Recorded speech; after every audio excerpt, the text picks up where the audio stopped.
everybody. How is everybody doing? Welcome to Transgurus. Today we are going to talk about the hidden secrets of persistence. It's so important in life, persistence. It's really something really. I see it every day. And anyway, it's nice to have you again. Who wants to go first?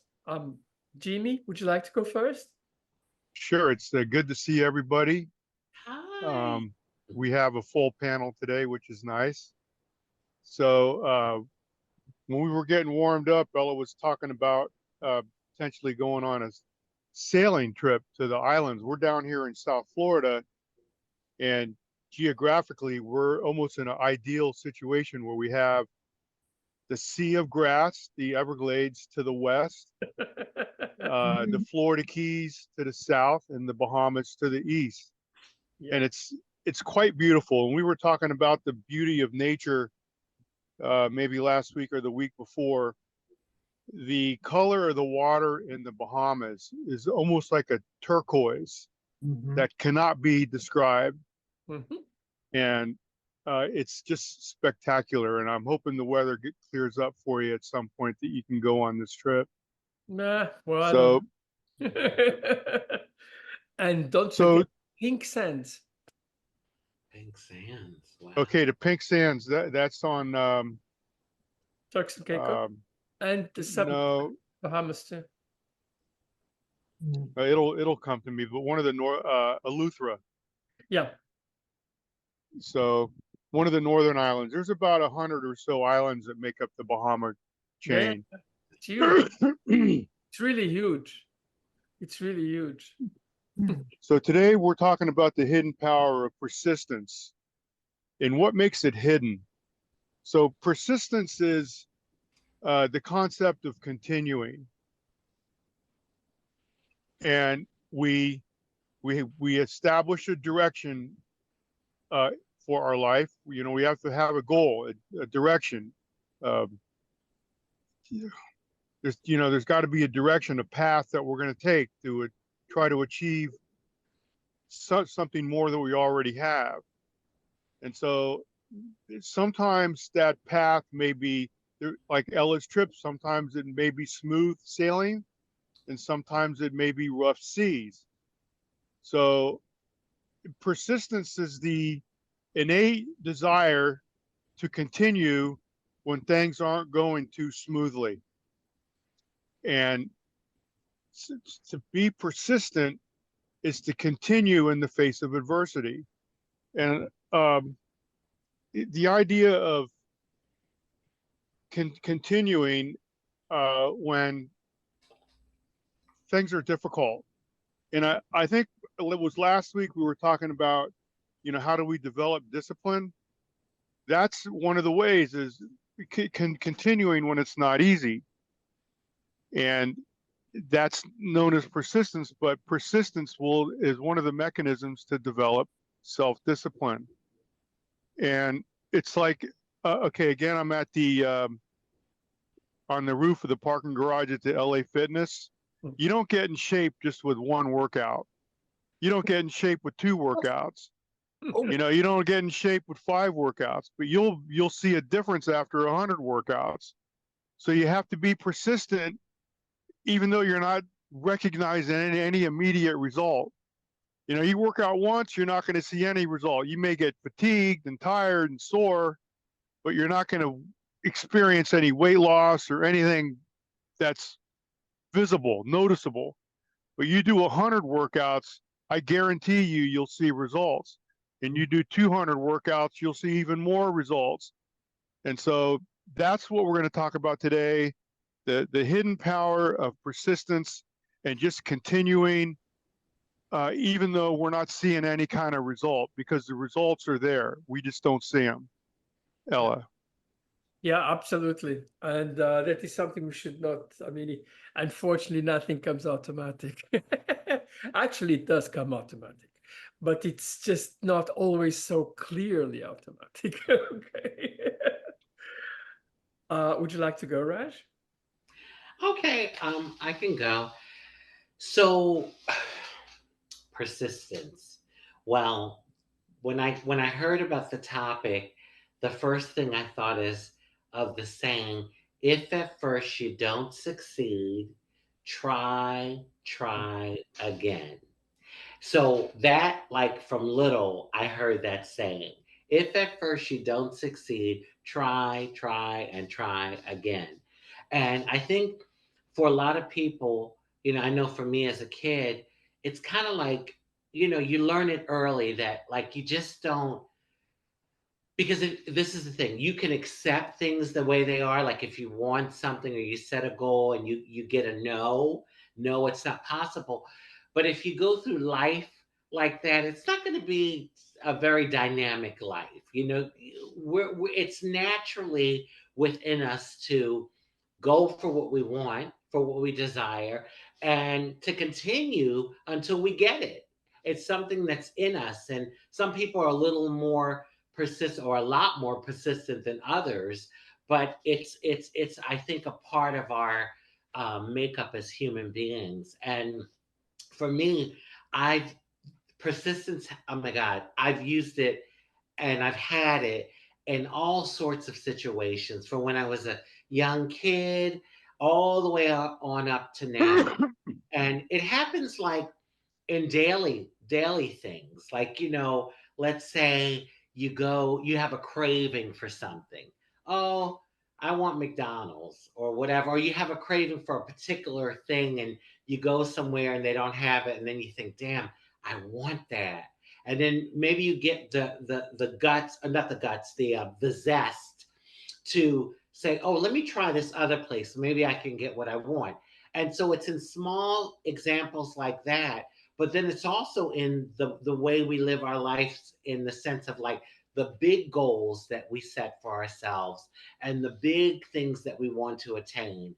And as trans people, I know for me, I had to be very persistent. I had to be very persistent and be persistent with my identity. Stand in my truth and be persistent about that. When I had my family telling me I was wrong, my friends at the time telling me I was wrong, society telling me I was wrong, and all these people, the naysayers, they're saying, "Oh, what are you doing? Like, what are you doing? Are you crazy?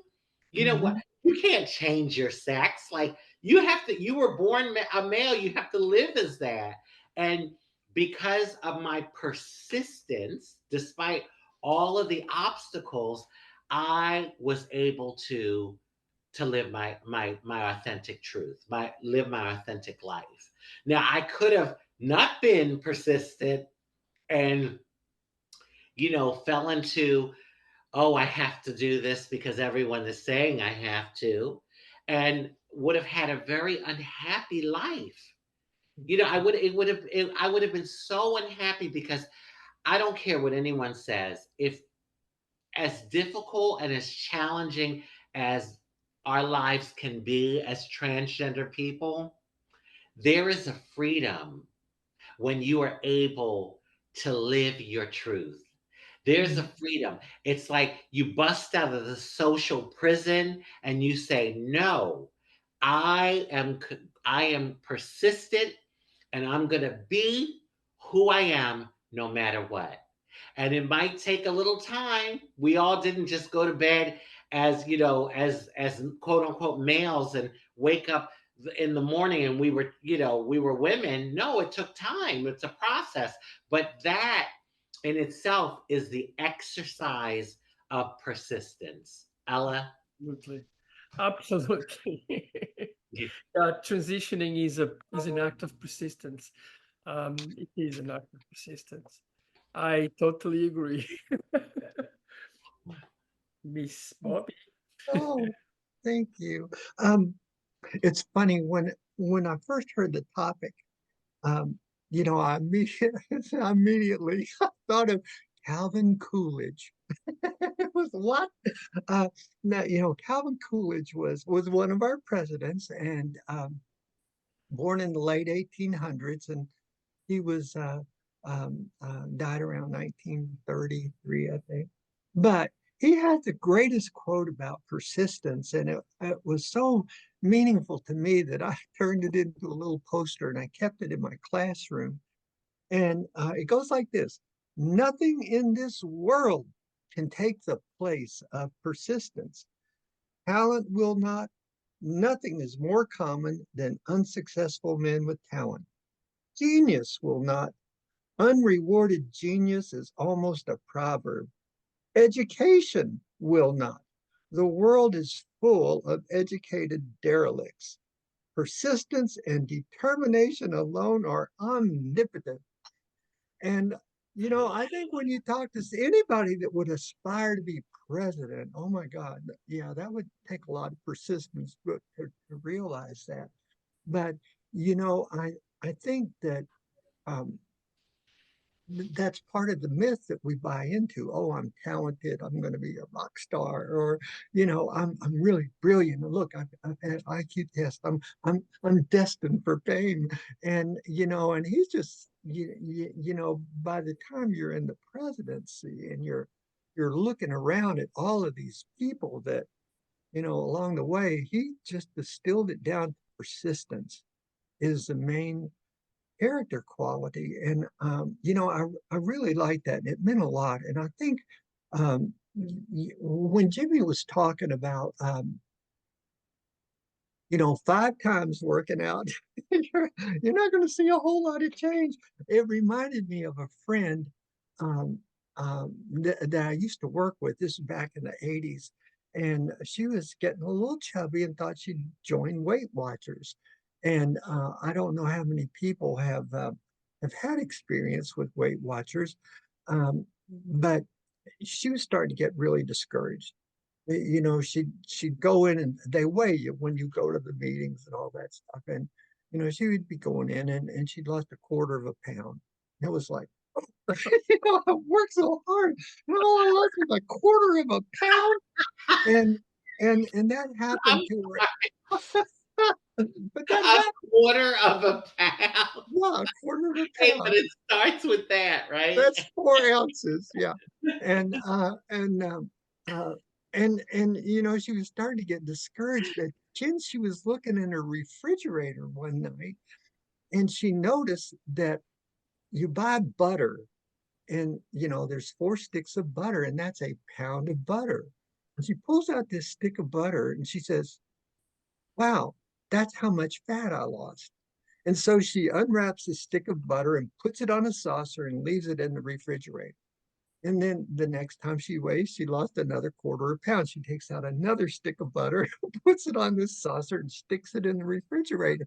And that's how she started motivating herself because, when you think about losing weight is like extracting a stick of butter from your body. So it's easier to be persistent, and that's, I guess that's what when Jimmy was and Raji, you're talking, it's like they're small, almost microscopic changes, but I've never forgot that image. So finally, she's got this little mountain of butter piled up in her refrigerator, and and now I was with her earlier this month. We've stayed in touch because we just had the greatest gig forever. We're still really good friends, and man, she's just a toothpick now. Uh, but but that's how it started, and so you know. I know as trans people, there's a lot of stuff where you have to be persistent. The other thing I thought about was, if you're going to persist in transition, some people have a whole lot of facial hair, and you got to do something about that. And so, it's like you work up the nerve to call an electrolysis place. No, I would like to have my whole beard. And that takes when I did the day I did that, that was the hardest thing I'd ever done. I wanted to call up an electrolysis place, but you're going to have about 300 hours Oh, of electrolysis. Yep. And that's kind of one little hair at a time, and it's very painful. And well, I thought it was very painful, but and it was funny. I had some leftover painkillers from when I'd got my wisdom teeth removed, and I thought, oh, I'll take some painkillers. And then this place I was going was next door to one of the really popular bars, and I think, oh, I think I'll go in there and I'll have a couple of Bloody Marys before I go in for my appointment. So I'm jacked up. I've got painkillers and Bloody Marys going on, and I go into my electrolysis appointment, and it didn't help a bit. It still hurt like hell. Well, that was the first and only time I ever tried, to do change, take anything like that to numb the pain. It's just, oh gosh, it was Yeah. really awful. But when it comes to transition, there are a lot of things like that. If you start working on your voice and you start working on your body shape and you start HRT and things like that, they're small changes, small changes. Um, and but it all boils down to um, persistence. It's like your destination and where you're trying to get yourself to, and that's really the truth. There is no substitute for persistence. And for some people, requires a whole lot more persistence than others. That's why I'm such an advocate and just such an activist when it comes to opposing all of this legislation to outlaw gender affirming care, because it's like, oh my gosh, if you are condemning children until they're 18 years old before they can start doing anything to counteract the results of testosterone poisoning, it's like, oh my gosh. And so it's I guess it does require persistence, but it requires less persistence if you can get on puberty blockers and things like that at an early age. Hmm. But and it's like I'm quite an activist about that, because I don't I don't want kids to have to suffer like I had to suffer. Yeah. And so that's why I'm really vocal and active with opposing all this stuff. We got 26 states now that have outlawed gender affirming care. That's over half of the states in the country. And so if there was ever a time where people needed to understand the principle of persistence, it's like we're living it right now for sure. And I'm not sure it ever goes away, but don't get discouraged, get persistent. So back to you, Ella. I really totally agree with you. It's been quite interesting because we've talked about persistence in workout, persistence in transitioning, persistence as, don't give up. I'd like to talk about persistence in your professional life. Mm-hmm. And that is another aspect of persistence too. Yes, definitely. Um, for me, I've got my own company, okay? Mm-hmm. I work, you know, so sometimes persistence comes with, it's not only giving up, but it's waiting for things, because sometimes things don't come completely automatic. And thank God for that, because if everything would come automatic, probably would not even have the really relation about it. Mm-hmm. So for me, persistence is guided together with something else, which is called your gut feeling. How are you going to do it? How are you going to sometimes, have a little bit of a difficult moment, to have afterwards a really great moment when everything falls into place and it goes. But unfortunately, or fortunately, things don't always come so automatically. Sometimes they do, but not all the time.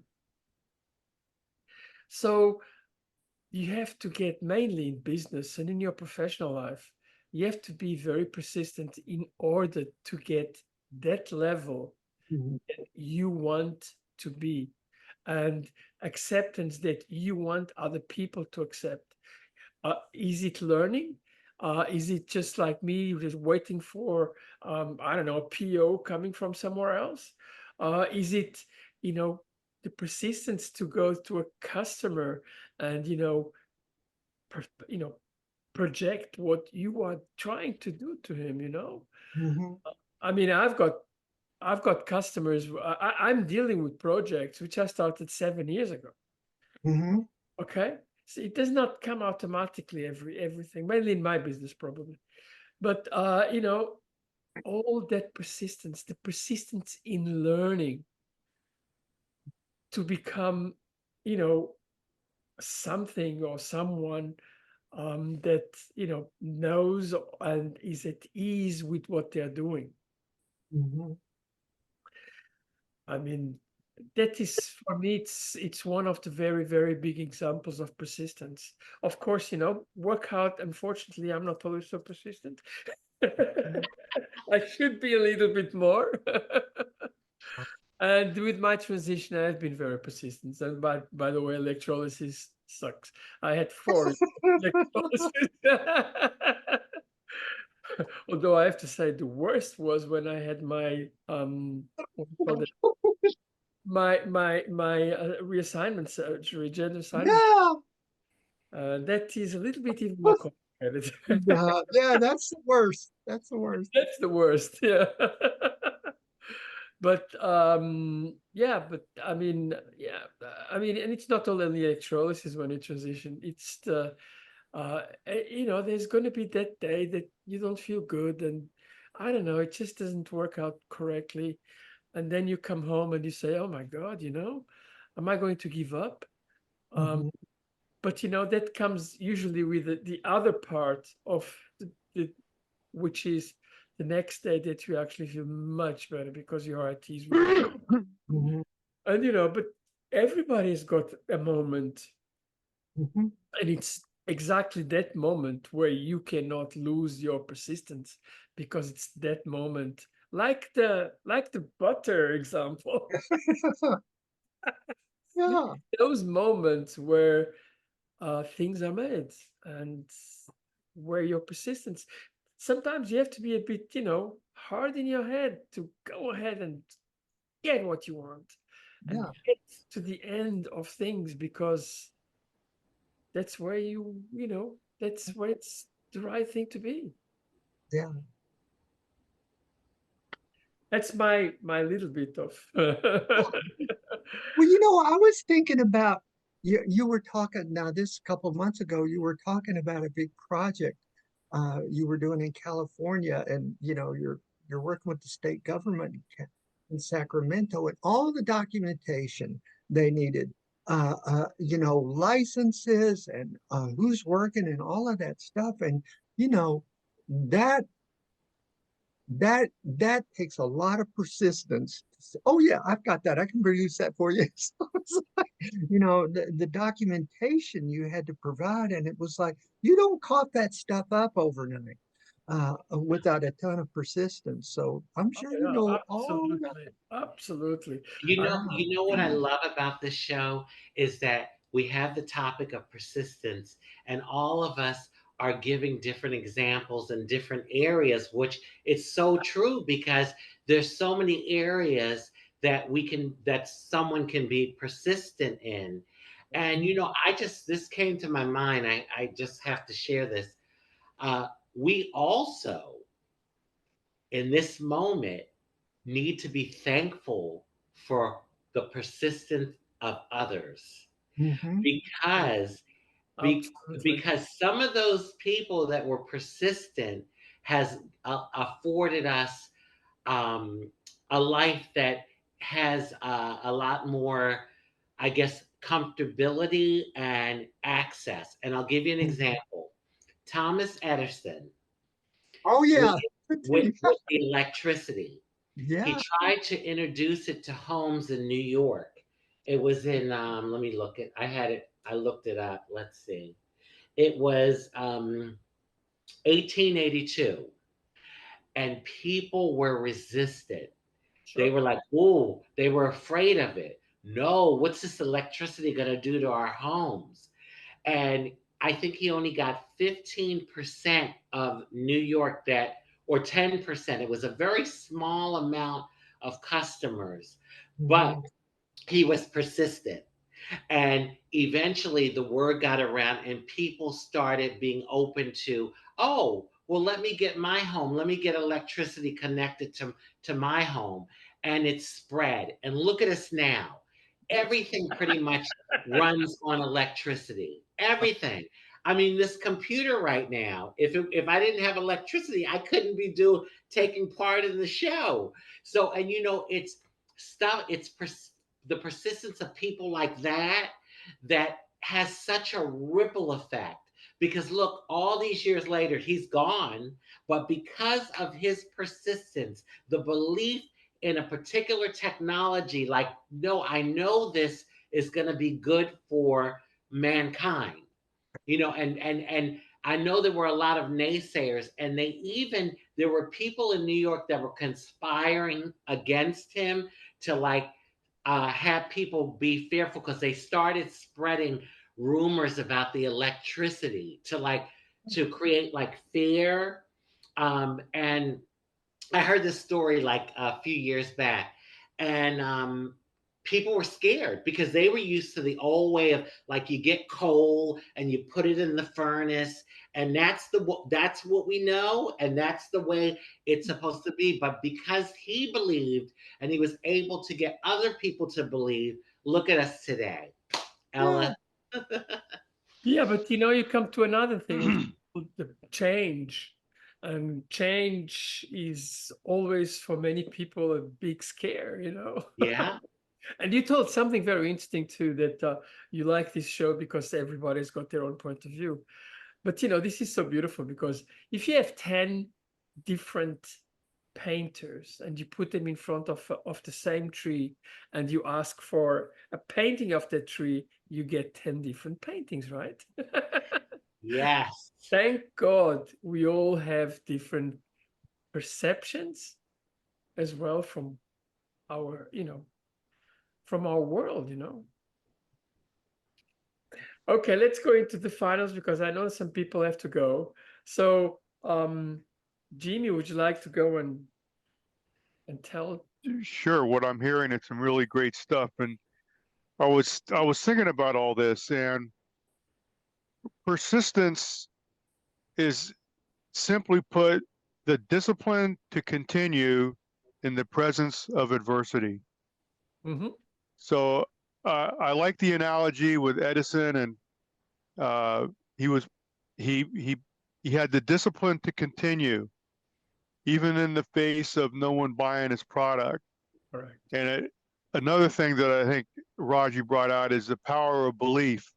Yep. The more we believe in our direction, and I think why are some football running backs better than others? And I think all of them are about the same, have the athletic capability. It's how they think. And if you are so committed to scoring the goal, your brain will figure out a way how to get there. Mm. And that is a discipline. It's a commitment. All these things, perseverance, the discipline to continue in the presence of adversity or less than favorable conditions. Absolutely. And it's all good stuff. Good stuff, Ella. Raj. Wow. Whew. This was a good show, because this persistence thing is powerful. And oh my God, that is why we human beings have gone from the caves to computers, because of people's persistence about an idea. They believed in something, whether it was the wheel, the guy that did the wheel, or, oh my God, look at those birds. I wonder if we human beings could build some sort of container, and, we fly like birds. Someone had to be persistent about that, and to be able to have the belief to create it, the plane, and then to sell it to other people, to be, okay, I'll get on this plane. So it just, it's just so many wonderful examples of it. And I just want to encourage all of our viewers, be persistent. Be persistent, because I am sure that if you believe in something, you have a desire, a goal, and you're persistent about it, you will attain your goal, and you will have more of a dynamic life. Correct. If, as opposed to just settling. Well, this is the way it is. What's the use? Uh, Believe me, if you do the persistence, you believe in what you aspire to, and you persist in it, you will have a dynamic life. Ella? Absolutely, Bobby. Oh, I'm so glad Raji mentioned Thomas Edison, because that was another little poster I had up in my classroom about him. Because if you look at the way what he went through to invent the light bulb, he started out, his first filament was horsehair. I couldn't take a whole lot of heat. But the quote was, "I have not failed 10,000 times. I have succeeded in proving that those 10,000 ways will not work." and that's what, and it's like, how do you look at failure? And it was like, I haven't failed. I found 10,000 ways it won't work. And so, that's another thing I really appreciate about him. Um, and I often say that transition is a grand adventure in trial and error learning. And you will find 10,000 ways that aren't working for you. and I'm very analytical about that. It's like, okay, what was the criticism? What can I change so that maybe the next time I go out, that doesn't happen again? And so, yeah, I feel a lot like Thomas Edison. A lot of ways that I found 10,000 ways that didn't work for me. but it's persistence, and you're right. My gosh, there's not many people that will actually change the world. We all probably went through a little phase where we thought we were going to change the world, but Thomas Edison's definitely one of those people that changed the world. And so I listen when he talks. And so, yeah, a way of looking at failure, because I have to work with that a lot with the children I work with. They are just devastated by failure. And to hear somebody say, no, no, you just found a way that doesn't work. It's failure isn't fatal. Keep pushing on. And there's so many kids and people, especially Raji, you're talking about the people that told you no, and you can't do this, and what do you think? And um, it's like, I'm sure you had to try a lot of things before you started hitting your stride. And so I'm glad you brought up Thomas Edison, because that was a perfect way to look at failure, because he failed a lot. Until he succeeded, right? He Yeah, failed a lot until he succeeded. yeah. But in that respect, I have to tell that, first of all, the the idea of positive thinking, of you don't fail, you learn. The second thing is, right now we are in the middle of the Olympic Games, and these are examples of people which have got an absolutely incredible. I was listening to the men's gymnastic team. They won, for the first time, I don't know, in 17 years or something like that. And of course, the girls' gymnastics in America. Wow. I mean, apparently USA already has got 30 medals in the first days of the. Wow, that's amazing. It's number one. It's really incredible. But these are really people which they had a dream and they are not giving it up. They want to have the medal. These are great examples. Yeah. Anyway, with those words, bye everybody. We'll see you. Have a Love, great peace, and blessings. We'll see you next week. Yeah, namaste. Yeah. Love you all and be persistent. Persistence.